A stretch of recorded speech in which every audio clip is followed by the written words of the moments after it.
everyone. Good evening and welcome to Q&A. Thanks, everyone. I'm Virginia Trioli and here to answer your questions tonight. The former member for Bennelong, now Professor of Enterprise at Melbourne University, Maxine McKew. The Minister for Health and Sport, Greg Hunt. BuzzFeed Press Gallery journalist Alice Workman. The Foreign Affairs Editor of The Australian, Greg Sheridan. And the Shadow Minister for Infrastructure, Anthony Albanese. Please welcome our panel.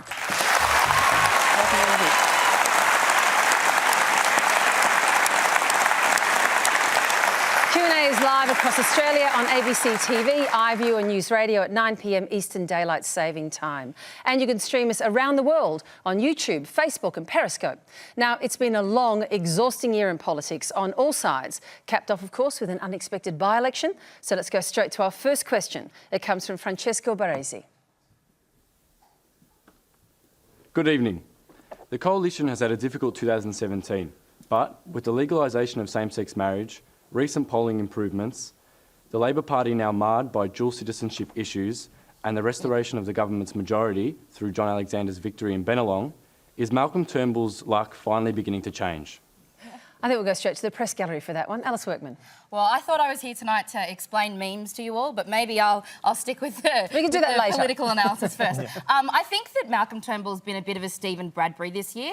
I think that he, he's been behind in news poll for most of the year. There's been a lot of internal squabbling, but then out of nowhere, Bill Shorten really face-planted with Sam Dastyarian having to send two people off to the High Court, and then, same-sex marriage came through. They won New England, they won Bennelong, and Bennelong was a little bit like an early Christmas present for the Prime Minister because it means he doesn't lose his one-seat majority. It means that, for now, the leadership speculation probably will stop for maybe a few months, Greg, I don't know. Yes. The backbenchers who have been really driving the political agenda of the government, much to, the Prime Minister's probably annoyance, might have to shut up for a few months. So I think that, he does end up the year as a winner, but more of a Stephen Bradbury, I'd say, than a Kathy Freeman. Greg Sheridan. Well, look, I couldn't really disagree with any part of that analysis, but I'd say that, Turnbull and Shorten are very good blokes, and we're a fortunate country to have people of that quality as our alternative leaders, but you can't really see any circumstances in which the Turnbull government is re-elected. The structural factors are so heavily against them. 2 terms of coalition government then will seem like 1,000 years. They've got a majority of 1 seat. They're rejoicing at their current success while they're behind in the 2-party preferred poll, 53 to 47. I think Malcolm Turnbull's just lost his 25th news poll on the trot, hasn't he? They've been behind for 12 months. And all the structural problems, although I'm an admirer of Turnbull, but I'd say he hasn't addressed any of the structural problems on his own side. He hasn't brought his troops together. It was very dumb not to bring Abbott back into the cabinet after the election. He hasn't made peace with the Conservative element of his coalition. They're the only people who are going to go out and fight for him. And as a government, it doesn't fight for anything. It has a technocratic, managerial sort of air to it, which it doesn't do terribly well. But you can't say, it doesn't get in the ring and fight, but you can't win unless you fight. Then you also can't win if you don't have any policy to fight for. And I think that one of the biggest things that Malcolm Turnbull needs to do in the next year, which potentially could be his last year as Prime Minister, we should put it out there, is decide whether he's going to lead or be led by his backbench. And I'd really like to see the Prime Minister at the start of the year come out and say, this is my agenda for the year, because at the moment, I frankly don't know what it is. Let's hear from everyone on the panel on this question. Maxine, we'll go to you next. Well, I noticed that John Alexander, when he claimed victory again, and congratulations, John, on Saturday night, said that this was Malcolm Turnbull's renaissance. And I thought, well, that's an interesting term, because we know that the Renaissance came after the Dark Ages, which suggests that he was a little bit unhappy with his boss. So this is yet another opportunity for Malcolm Turnbull, and he's missed many opportunities over the last year, really since the last election.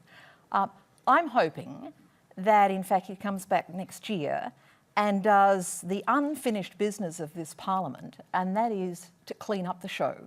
A couple of weeks ago, for all sorts of opportunistic reasons, but something I actually support, he decided to ban foreign political donations.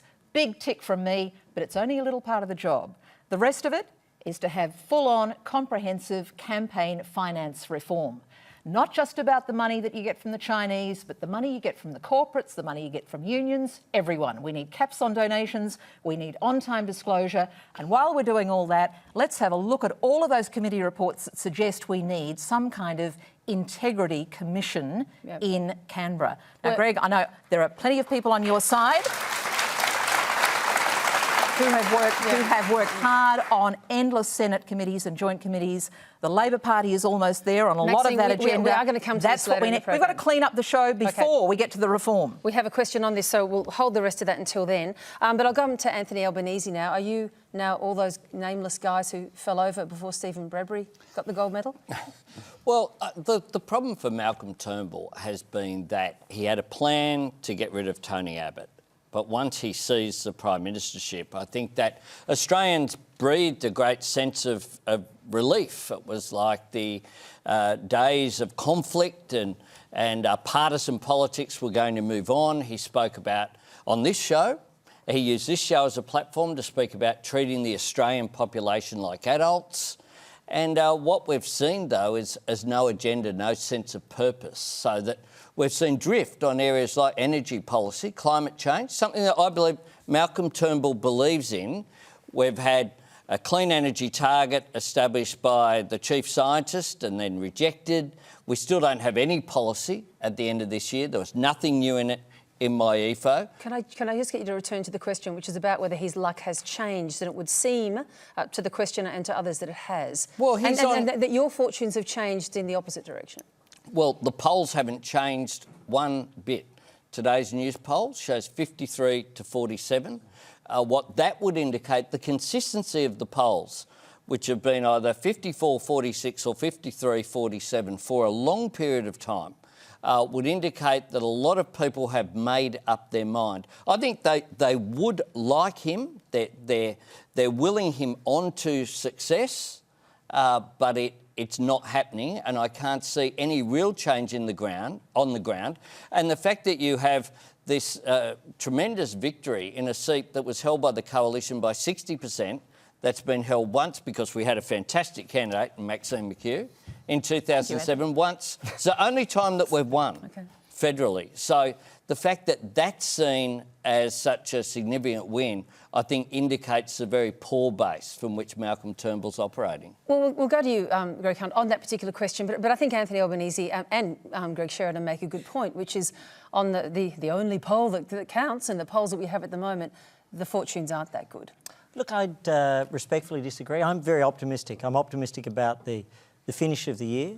I'm optimistic about next year, and most importantly, coming off the back of the mid-year budget update figures today, I'm deeply optimistic about the country. 1,000 people are getting a job each day. We have a closing of the budget deficit, so we'll be in surplus by $10 billion shortly. We will be driving growth, which is about investment, and that's new opportunities for new businesses, for young people who want to start. You have an economic plan, a community development and health plan, a long-term national health plan. Tomorrow we'll be announcing new breakthrough treatments in the rare cancers space, an environment plan, an infrastructure plan, and incredible work on a national security plan. And so I remain deeply optimistic. Yes, about the end of the year, the things that have been outlined, whether it was the incredible result in the same-sex marriage plebiscite and the extraordinary moment of acceptance of gay Australians. I think this was the moment in 30 and 40 years' time when people will look back at the government. But Greg, wouldn't you say that was the people's victory? Absolutely. We put a vote to the people and the people voted. And I was one who believed in the vote because I believed in the right of everybody to have a say, yes or no. And I'm delighted at the outcome, but even more delighted that every Australian's had their part to play. But all of those are the political things.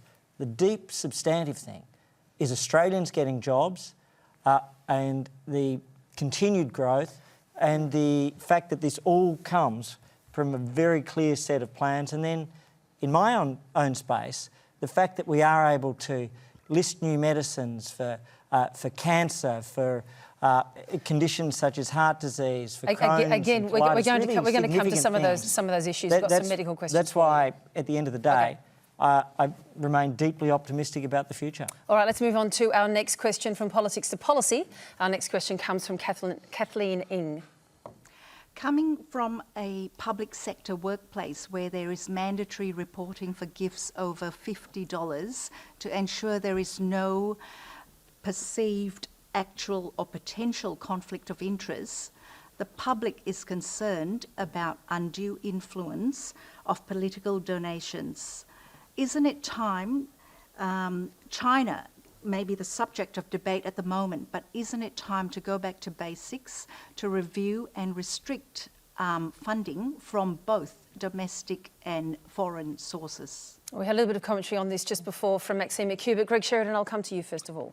Well, I'm increasingly attracted to the idea of greater public funding for political parties, and I don't think there's a simpler mechanism than based on the votes they got at the last election. Be tremendously unpopular, of course. Yeah, and well, I'm an Irishman. We live for unpopular causes, you know. And but I look forward to you going into politics, Greg Sheridan. yeah, you'd be the only one. But look, on the Chinese question, though, this has been a bit trivialised. It's been a bad week or two in that both sides of politics have trivialised this a bit. There's nothing Chinese about it in the sense of ethnic Chinese. There is something about the People's Republic of China. Can I stop you there? We actually do have a question specifically on this, and I don't want you to stray into that beforehand. Can I just get you back to the question of restricting funding from domestic and foreign source? I mean, the funding actually being tightened up in this country. You started out saying it should be all public. You're saying all public, no donations. No, I wouldn't say all public. I'm increasingly attracted to more public. But of course, you can't drive money out of politics. What you then get is third-party campaign organisations like Get Up and so on. They tend to be more on the centre-left and the far left than they are on the centre-right. So there's a bit of a structural disadvantage for the Liberal and National parties there. But they will then, I mean, money, political activist money, will find its way into politics. You're not going to stop the trade unions from being political activists, and they will campaign. You're always going to have that. But nonetheless, that's a different thing from giving money directly to politicians. I'd be happy to kind of restrict that. But if you restrict that, then you've got to give the political parties something else, because it costs a lot of money to run elections, and they shouldn't be. You should never have an election where one side outspends the other by 5 to 1 or something. Virginia, can I give you an idea of just how silly and how porous and dead ordinary our campaign finance laws are? Now, I don't know what was spent in this weekend's Bennelong by-election, but both sides threw everything at it. Both sides were heavily resourced in terms of personnel and dollars. But you and I will not get to find out what the major parties spent, or any of the other people on that ticket, for perhaps another year.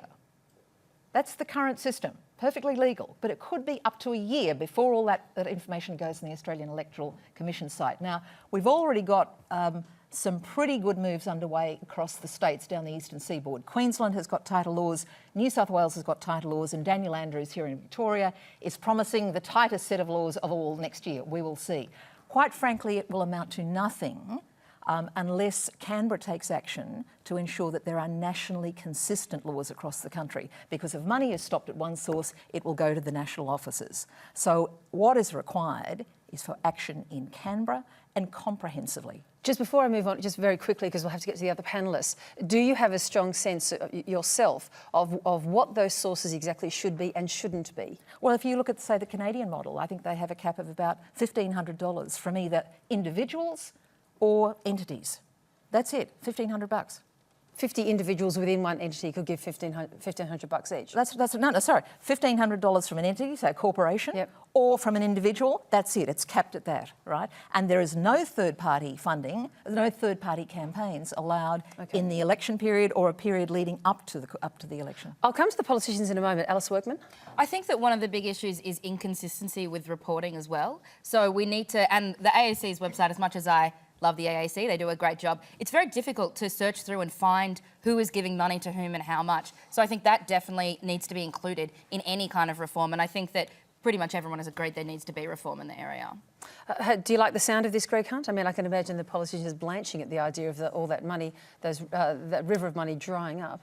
No, look, I've always been open to to campaign finance reform. And this is not new. I've said this previously. There is an imbalance because you have an extraordinary flow of union funds. Three things. One, foreign donations, we're moving to ban them.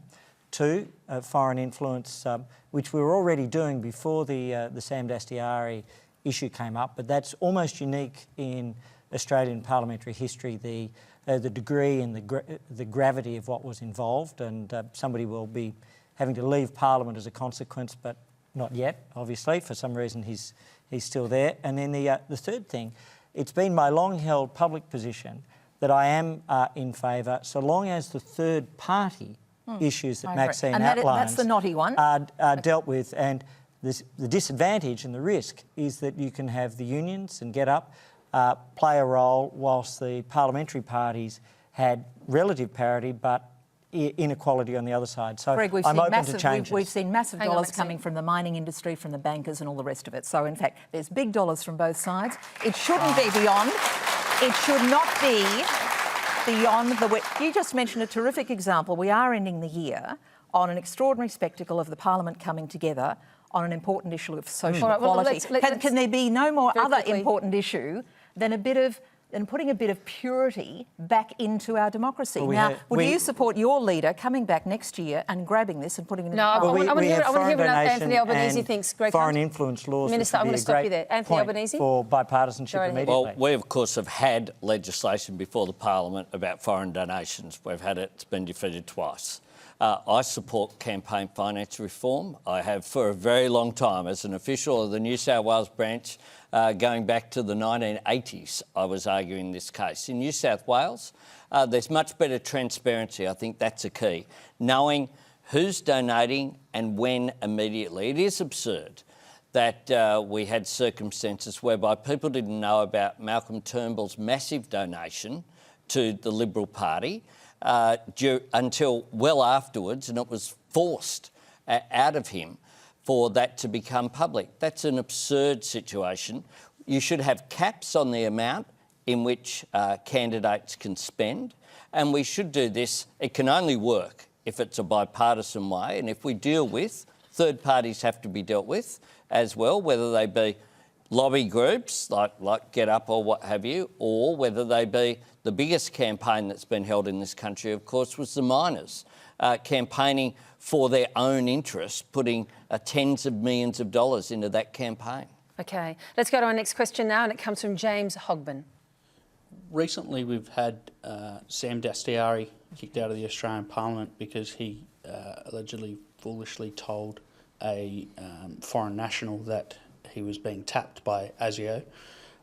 We've also seen on the weekend that a male has been arrested for doing the work of North Korea, allegedly. What do you think the Australian public are naive in their understanding of foreign countries trying to spy on us? And what can the government do to stop these threats? I'll come to you first of all, Greg Hunt. I don't think the public are naive. I think the public are right on to this. They know when somebody's trying to game the system in Australia, whilst individual cases of possible espionage or improper activity, I'm talking about the North Korean case, those will be with the security authorities. The public knows if somebody's trying to game it. That's why they've been strong supporters, overwhelmingly strong supporters of action on national security. I believe that they will be very strongly supportive of the laws on undue foreign influence. I think that's why Sam Dastyari is going to have to leave Parliament, because it was an unprecedented action by a parliamentarian to tip somebody off about an alleged surveillance by the security authorities. Unique and unprecedented in my view. So I think the public are as alert as anybody to this, and they play an extremely important role in keeping a balance, but making sure that Australians are vigilant. Greg Sheridan?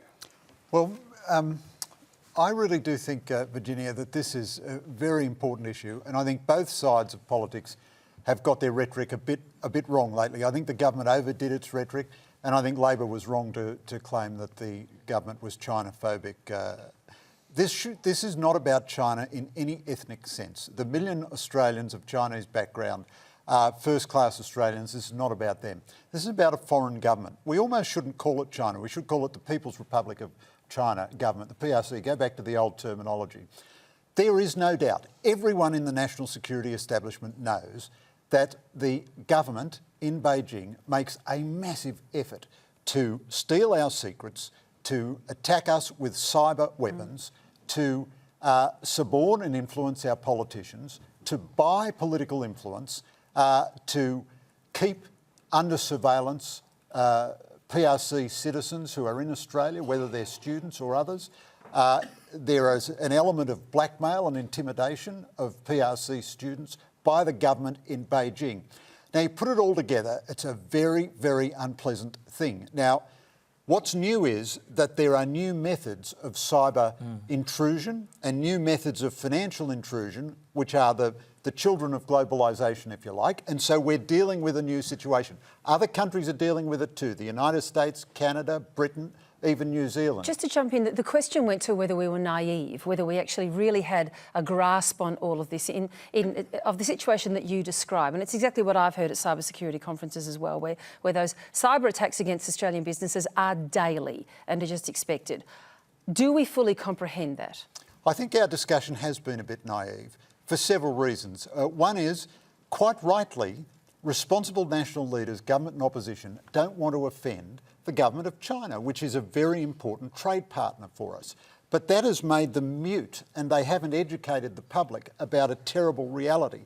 What you've seen increasingly is our security people, sort of through parliamentary committees and the like, telling the public what is the underlying reality. And they're only telling them, believe me, this is like an iceberg. They're telling them about 2% at the top of it. OK, let's hear from Anthony Albanese on this one.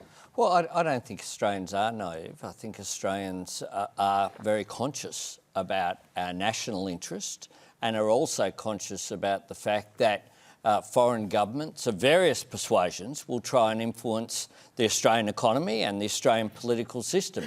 And our national security agencies are very robust in the work that they do. I think they do a fine job, and it's important they're able to do that free of political interference or hyperbole.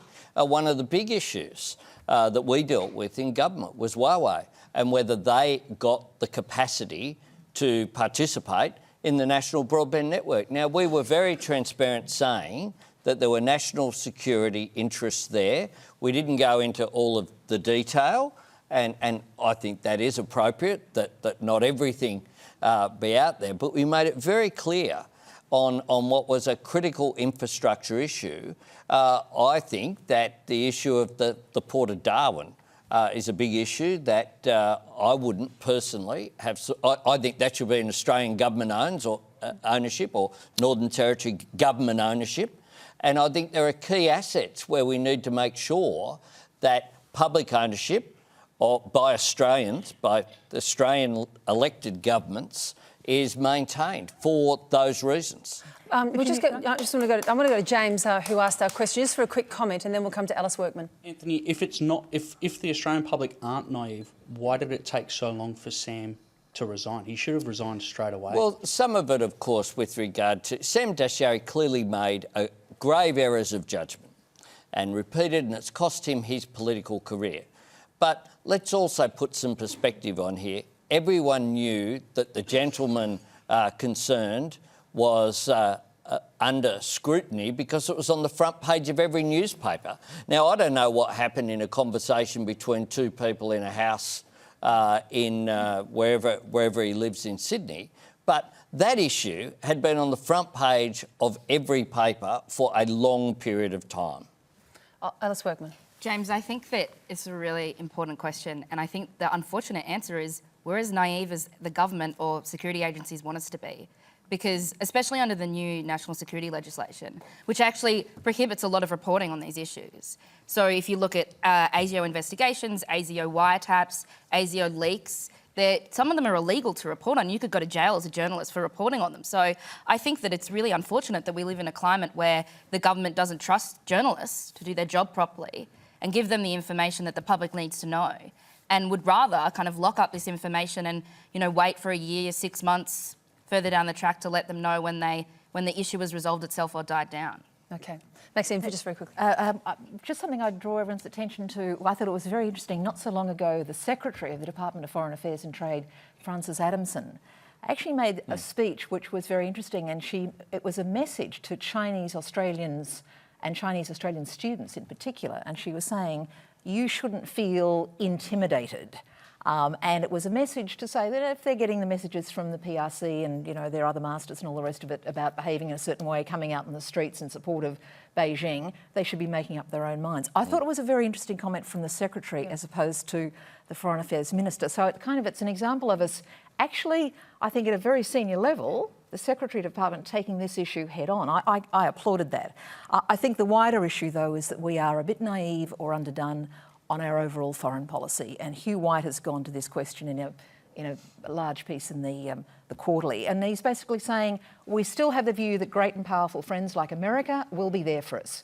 Well, we're seeing the United States withdrawing certainly from Asia. It is hard to see, even post-Trump, any other emerging American leaders who are going to embrace and engage Asia in the way that we've expected that in the past. Okay. Which means we are on our own in making some nuanced and sophisticated judgments about how we engage. Those are with rather China. contestable propositions, Maxine. Well, are you confident, Greg, that America will remain engaged in Asia? I think it's absurd They to say they suggest- will. Well, if I can answer you. sorry.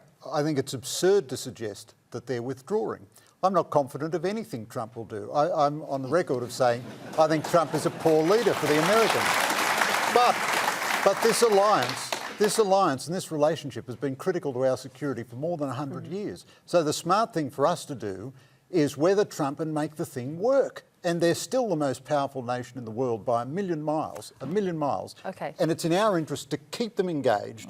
I thought Hugh's essay, which he's been banging on about for at least 10 years, was rubbish. But we have different views on that. We have no, Maxine, but we have some questions coming up in this general area. So remember, if you hear any doubtful claims on Q&A, do let us know on Twitter and keep an eye on the RMIT ABC Fact Check and the Conversation websites for the results. Our next question comes from Abhineet Gupta. The systemic child sex abuse brought to light by the recent findings of the Royal Commission are of serious concern. But Melbourne Archbishop Dennis Hart insists that the seal of the confessional should not be broken, even if someone confesses to being a child abuser. Do you think that this right to confidentiality is worth preserving at the expense of justice?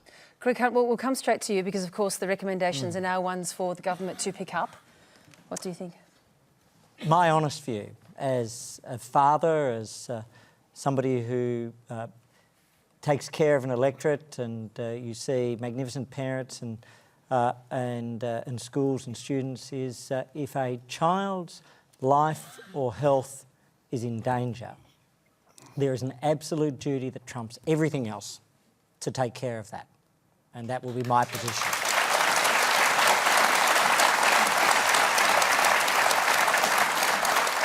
Anthony Albanese, I'll come to you because this takes us, we will all have views on this, but it takes us into the difficult area of how much pressure can be brought to bear upon the Vatican.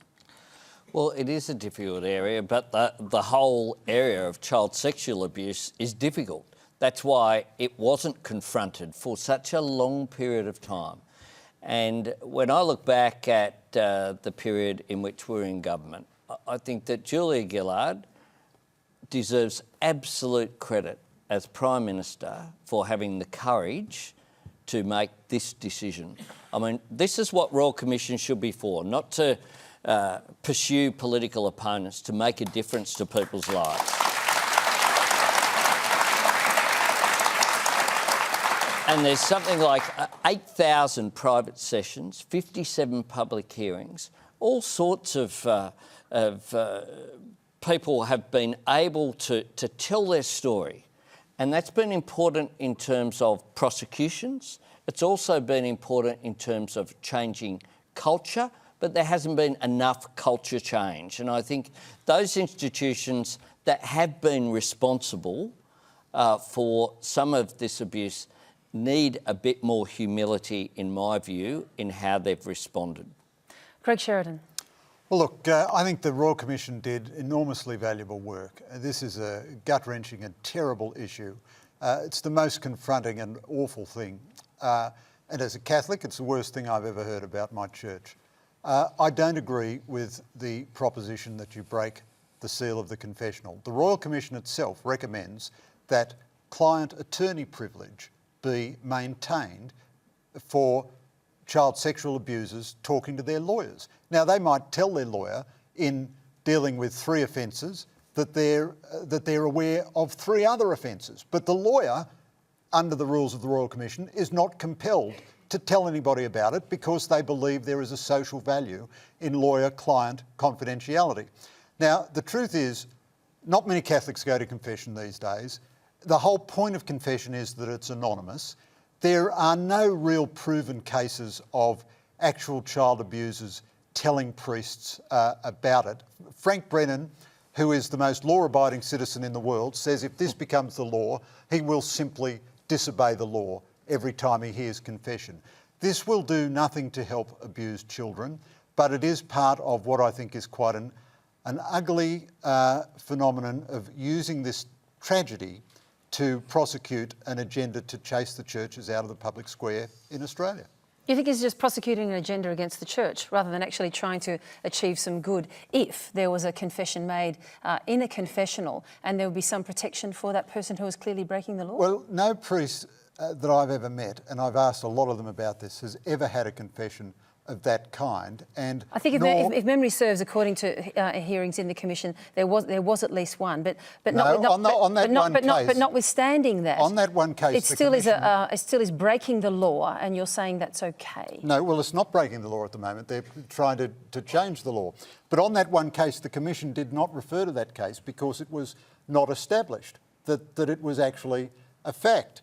And, you know, anyone who's actually been an old-style pre-Vatican II Catholic knows that the whole point of confession was that it's completely anonymous. You go in, there's a curtain, the priest doesn't know who you are. Oh, it's not anonymous. The priest does know who you are. No, he doesn't, I tell you. When I used to go to confession, which is a long time ago, and I tell you what, I've got for me too, and the priest knew who I was. I've got lots of things to confess. Yeah, but that's because you're a pure, decent, good person. You weren't ashamed of your identity. And you went every Saturday, yes, didn't you? But let me tell you, the priest had no idea who I was. Maxine, McKew. Look, I can't imagine that the Holy See will be changing, centuries of practice on either celibacy or the seal of confession on the basis of what an Australian Royal Commission says. And I do note, while it is certainly true that the huge bulk of accusations concerned practice within the Catholic Church, nonetheless there were terrible stories in relation to the Anglicans, Salvation Army and others.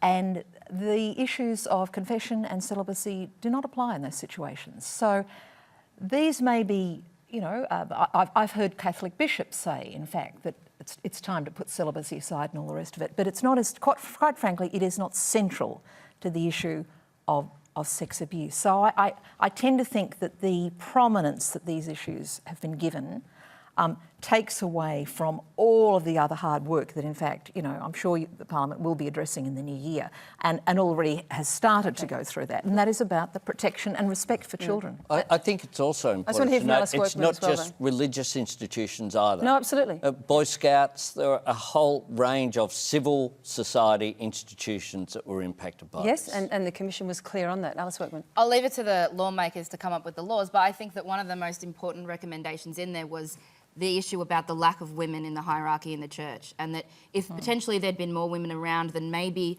some of the horrible things that happened might not have happened, but going forward into the future, if the Catholic Church does, or any of the organisations that were named in the Royal Commission do reform, I personally would love to see more women in positions of power. Okay. Let's have a change of pace for our next question. It comes from Alex Ite. If we want our generation to be healthy, then where are all the bike paths? Because I don't like riding on the road, right next to all the cars and the trucks, and I'm sure I'm not the only person that feels this way. Alex, thank you for your question. Alex is still in primary school. And this is an issue that matters to him because he has to ride on the road. Minister, I'm going to come to you, and Anthony Albanese is infrastructure, of course, but I know that the rules and the legislation is different from state to state, and you share footpaths in some places, but shouldn't governments around the country be focusing on this? Well, I think Alex makes 2 points, really. One is about bicycles, and I think everything we can do. I grew up riding bikes, and that's how I used to get to and from school. So the more we can do on the safety, incredibly important. The second point, Alex, I think right behind it all is this notion of getting young people into sport, into action, whether it's walking, riding, whether it's running, whether it's netball, whether it's football, whether it's AFL. The more we can get young people in, they build lifetime practices of being engaged in physical activity. That's how we help win the war on diabetes. And so those are the big things. So you're absolutely right on bike access, but I think there's an even deeper point that you're making, and that is if we want young people to be healthy long term, we've got to give them the opportunity to be engaged in sport and engaged in exercise. And it doesn't matter what the sport is, it doesn't matter what the exercise is, so long as they get the physical and the mental health benefits, then we'll have a healthy next generation. Anthony Albanese, where does this sit in your infrastructure priorities? It's up there, and thanks, Alex, for the suggestion. One of the things that you can do as a Commonwealth, a lot of this is local government and state government, but the Commonwealth is the funder. So the Commonwealth should make, and we did, as a precondition of funding arrangements for major infrastructure projects, active transport. That is walking, how people walk to the train station, how people and access in terms of cycling. So things like here in Melbourne, the new regional rail link has really extensive bike lockups at new stations at Wyndham Vale and Tarneit. What that has done is change the way that people get to the train station. So you have a double benefit, supporting public transport, but also supporting active transport. And that should be something that doesn't flow through as an add-on. It should be a part of an inclusion of any infrastructure project. I know that Alice Workman really likes listicles, so why don't we actually try and compose one here if we can, Alex. What makes a really great bike path? Is there one that's a favourite for you that really works for bicyclists? Well, I kind of like the one that's kind of next to the place where you walk, because it's not next to all the parked cars where a door will open and yes, you're about to crash into it. Yeah, which is a particularly Melbourne thing where they've been put right next to the roads. Alice, do you ride a bike? No, I don't. But I love this question, Alex, and you want to know why? You've accidentally stumbled onto one of the most politicised issues in the country. Now, you live in Melbourne, so excuse me for this Sydney anecdote, but in Sydney, there have been huge issues where the New South Wales government have ripped up Clover Moore, the Mayor of Sydney's bike lanes, because there's been an issue about who owns which part of the street. So the government own the intersections and the Mayor controls the streets. So they had bike lanes, and this is not a joke, bike lanes that ran along the street, stopped, became a left-hand turning lane for cars and just vanished. So the bicyclist was left to kind of figure out how to get across the intersection. Bike lanes are hugely politicised, and I find them fascinating. I live in Canberra. We have a very peaceful life, and we have a lot of them. So maybe everyone could look to Canberra, do what they're doing. Thanks, Alice. Alex, that's where you have to go to university in Canberra, where you can ride your bike everywhere. Our next question comes from Zoe Ranganathan. In light of Mayor Robert Doyle's leave of absence, could the MeToo movement be used as a political smear campaign in Australian politics in 2018, as seen in the US with would-be Senator Roy Moore in Alabama? You see what was said about Roy Moore as a smear campaign against him? I think that's a potential way of seeing that. Yes. Okay. Maxine, McKew, I'll start with you.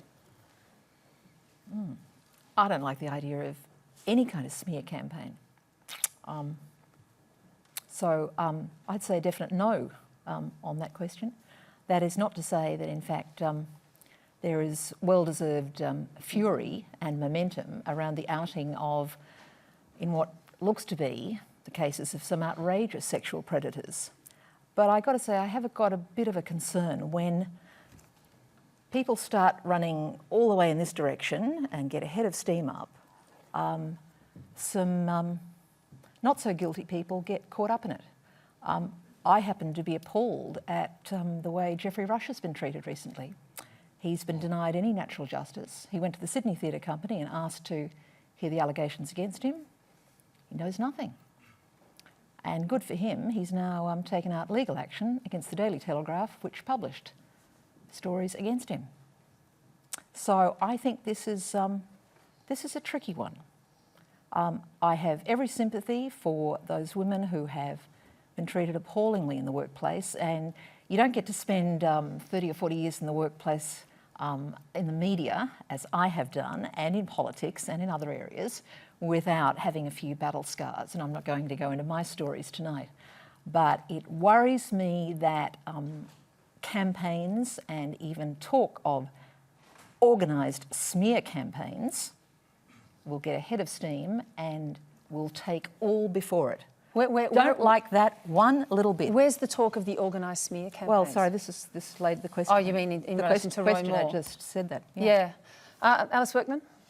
I had a horrible realisation when the Don Burke allegations first surfaced, because one of my first jobs in media, I worked at a radio station in Sydney, and one of the first things as a young university student that I was told was, really casually, don't get within an arm's reach of Don Burke because he's a bit gropey. And in my head, I was shocked, but it was so the whole radio station kind of knew about it, accepted it. It was just a word of warning. I luckily never really met him. I only spoke to him over the phone, but I internalised that and unfortunately pushed it down and completely forgot about it until the stories came out a couple of months ago, and I was horrified. I was genuinely horrified, and I can think of hundreds of examples of people I know that have worked in the media that have had MeToo stories about a whole range of people, from someone who had a thing of fried rice dumped on their head because their boss didn't like the job that they did one day, to other people that have had genuine serious cases of sexual harassment. And I know that they exist in politics as well. And Tracy But Alice, isn't that the point, that in fact the very significant is being caught up with the quite trivial? I think that any case of harassment, whether it's sexual harassment or bullying, is all very serious. And I think the problem that I think, Maxine, sorry, I think the problem that we've had is that people have been told that cases, whether they are as small as office-based bullying, aren't serious, and that's why they've learned to live with them. I think office-based bullying is whether it has anything to do with sex or not. There can be a lot of bullying that has nothing to do with sex. But I think there can be male-on-male bullying and female-on-female bullying. People don't like talking about it. It makes them uncomfortable, so they try and sweep it all under the carpet and convince people that it's not an issue when it is. In terms of the MeToo stuff happening in Australian politics, I know Tracy Spice has talked about how she is investigating it at the moment, and I'll be really interested. But there's a great story that I read today about the policies of harassment in Australian Parliament, and it said that if the definition of harassment by the Department of Finance, who kind of overlook politicians' officers and staffers, is really loose. It doesn't really exist. And if anyone is ever found guilty of any type of harassment, a politician or a staffer or anyone else in the building, there's nothing that can be done by the department about it, because their policies are so outdated that they haven't caught up to what's happening at the moment. And I think that, anyone out there that is wanting to come forward, solidarity, because I really think they should. I want to hear from our politicians on this as well. Anthony Albanese? Well, I think that the people coming forward have been very brave. And when you have, in Roy Moore's case and some of the others, when you have multiple numbers of people coming forward, then there's a clear case. But, I take Maxine's point as well. You need to... There's a potential for a smear campaign against anyone without evidence. So it is important that there be natural justice. What's happened in the past, though, is that the power imbalance in workplaces and in society between men and women have meant that people haven't come forward. I think the real problem, for a lot of women, and maybe this is where you're coming from, Alice, is that the cry of natural justice now never seems to have been heard back in the day when so many women were harassed and bullied and pushed out of jobs and made to feel uncomfortable. But the retreat to natural justice for everyone else has been so quick and immediate. Greg Sheridan. Well, Virginia, a lot of the stuff that's being disclosed is unbelievably appalling, and but it seems to be right across across the spectrum. But let me offer you this kind of cultural political reflection. It's a good thing Roy Moore lost. He was an unfit candidate. It's a very interesting cultural moment in our politics, though. What Trump represents in part is the thrill of transgression moving from the left in our culture to the right.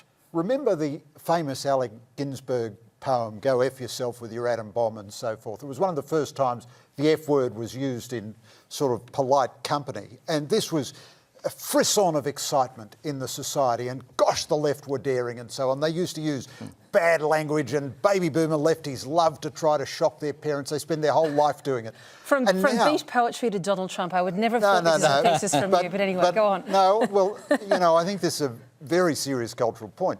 Now, what has happened is that the right in America, and you can see a good deal of this in Australia too, now they feel that the establishment is the left, and that the people who control the culture are left of centre people.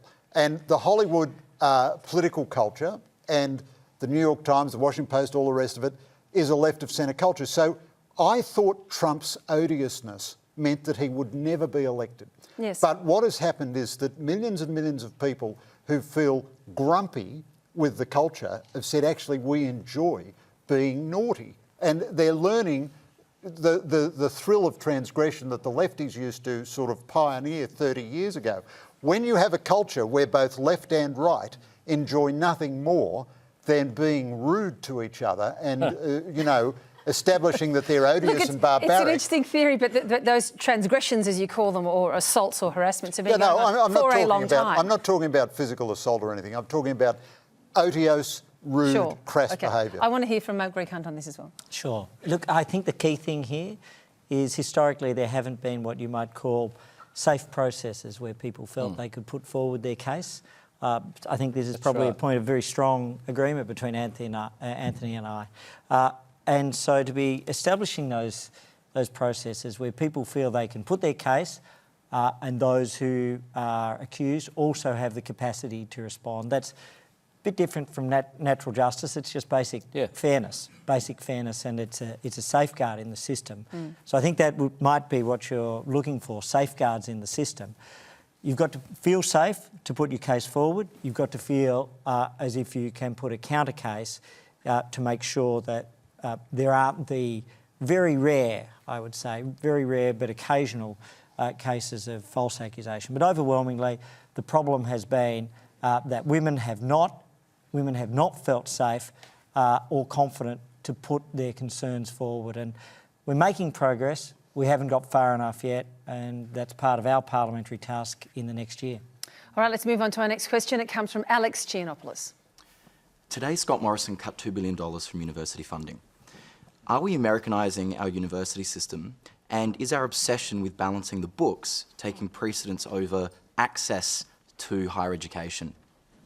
We'll start with you, Maxine McKew, given you're in the university setting. Thank you for that question. I did notice that the Prime Minister didn't mention the freeze on university funding last Wednesday or last Thursday or even, Saturday. But Monday after the Bennelong by-election, we're going to have a freeze on university funding. It's just a coincidence. Oh, it's astonishing, isn't it? We had to keep a fresh announceable for Monday. Okay. This panel is so naive. I think the poor old universities. Considering that the Prime Minister's a Rhodes Scholar, best education, available to him, and he hasn't exactly been a friend of the universities. The universities will survive this. But it would be nice to think that one of the most important sectors, and a critical sector in Victoria, absolutely critical in Victoria, gets a whack here and a whack there and all the rest of it. The wider question is, and it's something that the university I'm attached to, the University of Melbourne, is talking about, and that is it not time for us to try and, we'll never depoliticise these things, but is it not time to think of something like having a Commonwealth Higher Education Commission, which actually considers the long-term vision for all of our universities and an appropriate funding model. And into that you might start to say, well, have we been well served by having more or less 40 universities that are based on the same model? Perhaps what we require, if we are moving towards a more deregulated model, then let's have greater diversity within our university sector so that students have got a lot more choice, genuine choice. Well, Greg Hunt, it's your government's policy, and you are from Victoria, this place where Maxine McKew says universities are so important as well. What's your response? How do you defend the decision? Sure. So what was announced today was part of a mid-year budget update. There was $2.5 billion for new medicines and additional spending on Medicare. There was $1.3 billion as part of the primary and secondary schools funding, the quality teaching program. And there's 8% growth in university funding over the course of what's called the forward estimates, or the period for the budget. So there is significant growth, but universities also have access to international students. They are increasingly able to attract revenue for their activities. And so our Australian university sector is flourishing, and they are an incredible international asset. The only question was, would we invest the money in new drugs, new medicines, new devices, things such as that, which we have done, a larger amount than the change in the education funding, or would we allow them to have access to international students and to do the other things where they have greater flexibility in their revenue? So our university sector is flourishing. Instead, we're putting enormous amounts into medical research. We're putting funding into primary schools, into areas which don't have as easy an approach and as easy an ability to access other sources of funding. So funding up for universities, funding up more for medicines and medical research. The sector has been in limbo for a couple of years because of inaction and indecision on university funding. I couldn't disagree more respectfully. I have and you're going to blame the Senator, I have great respect, but what you're seeing is growth in the number of students, growth in the university sector, a $1.5 billion profit in the university sector in the last year, a strong, clear part of the economy, and we're backing the research side, we're backing the schools side, we're backing the medicine side, and that was where we made the choice around the balance of responsibilities. I want to hear from Greg Sheridan on this. Well, look, I think it's perfectly reasonable to stop the uncapped, infinite demand. So if you want to do a degree in, Foucault's critical insights into macrame making or something, the taxpayer has to pay for it. That's just bananas. Very few countries have that. That's a cheap shot, Greg. Well, no, what do you expect? And, Can't do that. look, the universities, first of all, Melbourne University could triple its enrolment tomorrow. It will never have any trouble filling up every place that's available to it. But an uncapped system is a foolish system. We have declined in trades training and technical training, which our workforce desperately needs. That's why we've had to import all these 457 tradesmen.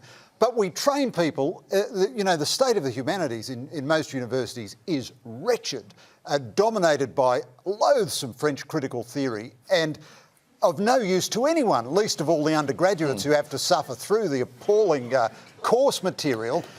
This is not enough. Anyone here do a degree in French critical theory and want to defend that position? This cut is not nearly enough. As usual, the government is neither Arthur nor Martha. There's a yes at the back. Look, Greg Sheridan has introduced the issue of TAFEs, and of course, some are seeing the rise or the need for the cap because, of course, Labor, back in the day wanted to see, I think, was it 40% that 40% of young people came away with a bachelor degree.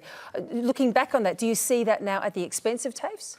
No, but what we do need to do is also look at TAFE there's been a crisis essentially because you had the private sector come in and set up these organisations that haven't delivered quality training.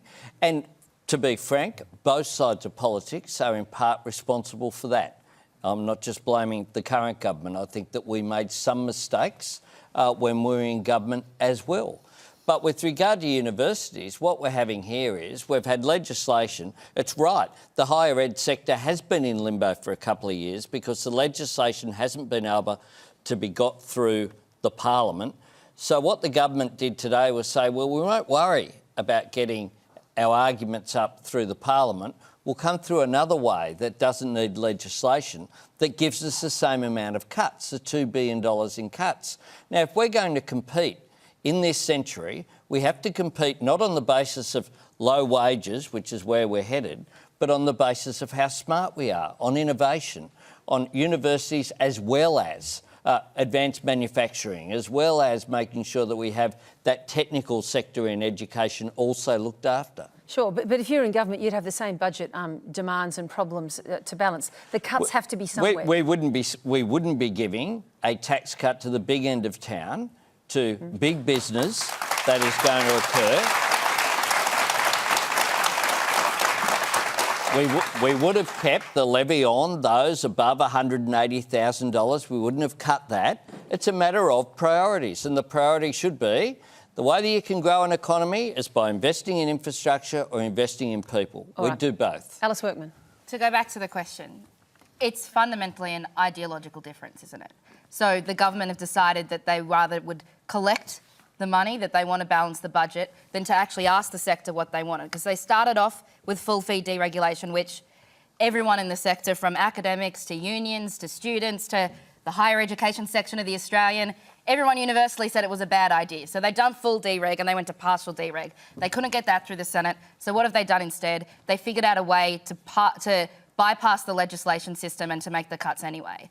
I think the one thing to remember is that they're putting in a performance mechanism for the way that this freeze is going to work. So it is going to hold universities to account for the jobs and the outcomes of graduates. So you'll be able to know before you pick a degree what the likelihood of you to get a job out of it is and what your earning salary is, which I think is pretty important, especially if the government are going to lower the help repayment, which they want to. But, you know, that's legislation. And given the past few Senates, they haven't been able to get it through. I don't know if they will, but yeah. All right, let's go to our next question from Maria Baranova. My question is for Greg Hunt. And historically, our healthcare system was set up to target common diseases. In terms of cancer, it's bowel, prostate, breast, and lung cancers. They get priority funding and showing great improvement in survival rates and development of screening technologies. But according to Rare Cancers Australia, just in single 2017, over 52,000 people in Australia will be diagnosed with rare or less common cancers, and 25,000 people will die, which is about 50% of all cancer deaths. These people neglected and discriminated by the system, and they have very little in research funding, and they almost have no access to medication. And my question is, how do you plan to improve research funding, medical access, and screening technologies for people with rare and less common cancers? Sure. Thanks, Maria. I think this is a really important question. And one of my passions since coming in has been focusing on rare cancers and rare diseases. We've announced under the Medical Research Future Fund a new program, a rare cancers, rare diseases clinical trials program, and a zero childhood cancer initiative. Tomorrow, by chance, I will be going to Peter McCallum, and we're making new announcements in the rare cancer space, specifically for some of the things that you're talking about. And we've announced the Australian Brain Cancer Mission, and this is a $100 million commitment of public and philanthropic funds. I've met with many people who are suffering terrible conditions. One of the most powerful was meeting a little girl, Ellie, who was 12 months old. Her parents had given up hope because there was a tumour spreading across her chest. The program, the Zero Childhood Cancer Program, sequenced the DNA. It was a last roll of the dice. That found that she had a rare genetic mutation. There was an international consortium that was looking at it. There was a drug that we were able to source. And that little girl on the day that I was visiting in hospital came off the ventilator. And when I was back at the Sydney Children's Hospital a few weeks later, that was the day she went home.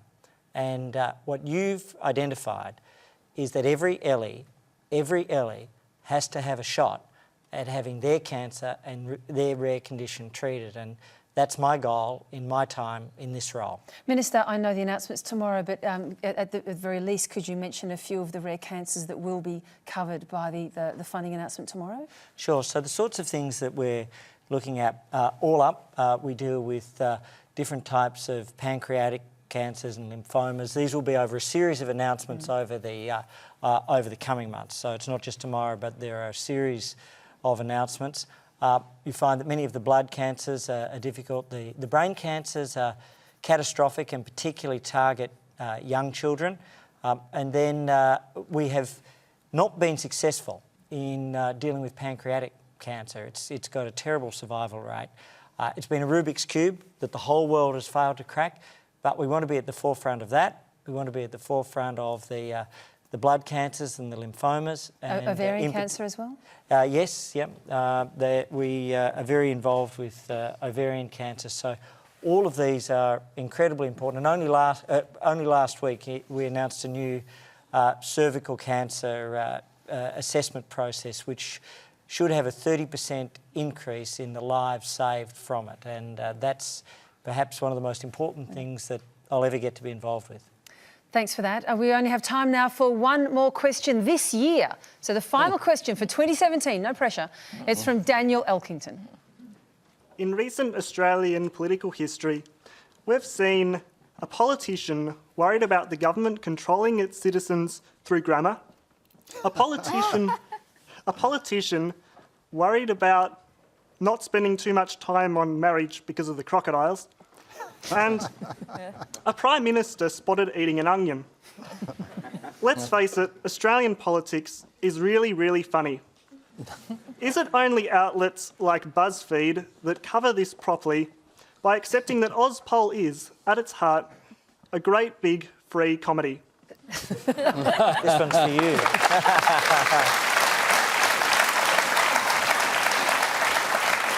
Alice, is BuzzFeed doing the ABC Comedy Channel out of a job? Oh, gosh, I hope not. Daniel, great question. Daniel runs a very excellent Twitter account, which if you DM me, I'll tell you what it is because he probably wants to remain anonymous. But It's a bit late now. That's a camera. I don't reveal my sources. I don't reveal my sources. Don't take us there, Alice. Yeah, Australian politics is hilarious because honestly, you've got to laugh because if you don't laugh, you'd cry. But I think that, our business model shows that you can show the lighter and the more serious side of things. You know, you can report on, what ministers are doing when they're misleading Parliament, and you can write a listicle about, who are the best looking politicians in the building, which I haven't done, but has been done in our workplace. Two of them are here, obviously. Well, yeah, clearly. I mean, two of the funniest. Do you like the idea of being the butt of the joke, Anthony Albanese? I think you've got to have a sense of humour in politics to survive, frankly. And I often get into trouble from my own side, as Christopher Pyne does on his, for us sort of joking with each other. Behind the scenes, you've got to have a laugh. And next year, Greg Hunt, more comedy or a little more serious? Well, no, Anthony and I are doing karaoke couples after tonight with the whole audience. No, look, it's always a mix of you've got to be able to feel the lighter side of it and then retain the sense of purpose. So a great friend of mine said to me, take your work seriously, but don't take yourself too seriously. And that's a pretty good approach to life. That is a nice approach. It's just a quick comment, isn't it? So, Virginia, the wittiest politician I ever knew was Bob Carr, and I used to think his wit would get him into terrible trouble in politics, and astoundingly, it didn't, whereas wit and humour gets a lot of politicians into trouble. It's good to have a laugh, that's right, we should. But I've finished the year with one serious point. I've been a journalist for 40 years. I've met politicians all over the world. Our politicians are certainly as good as the average politicians anywhere in the world. All of them start out trying to do some good for their country. They're much more idealistic, I think, than the average run-of-the-mill person. They actually have a dog's life, although they're all volunteers. They don't deserve any particular sympathy. But I do think it is corrosive and bad to think that there's something wicked about our politics. Our politics is basically good, and we have been a very well-governed country throughout our history. And here was I thinking that he'd be the Christmas Grinch tonight. Not at all. Thank you, Greg. That is all that we have time for tonight, so please thank our marvellous panel, Maxine McKew, Greg Hunt, Alice Workman, Greg Sheridan and Anthony Albanese. You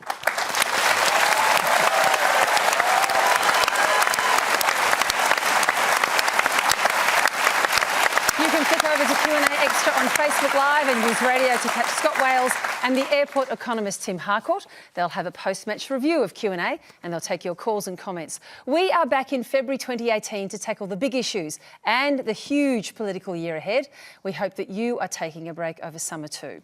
I look forward to being back in 2018 and Tony Jones will be here, of course, too. Thanks so much for watching and participating in Q&A this year. It's been marvellous having you. Until 2018, from all of us here at Q&A, good night.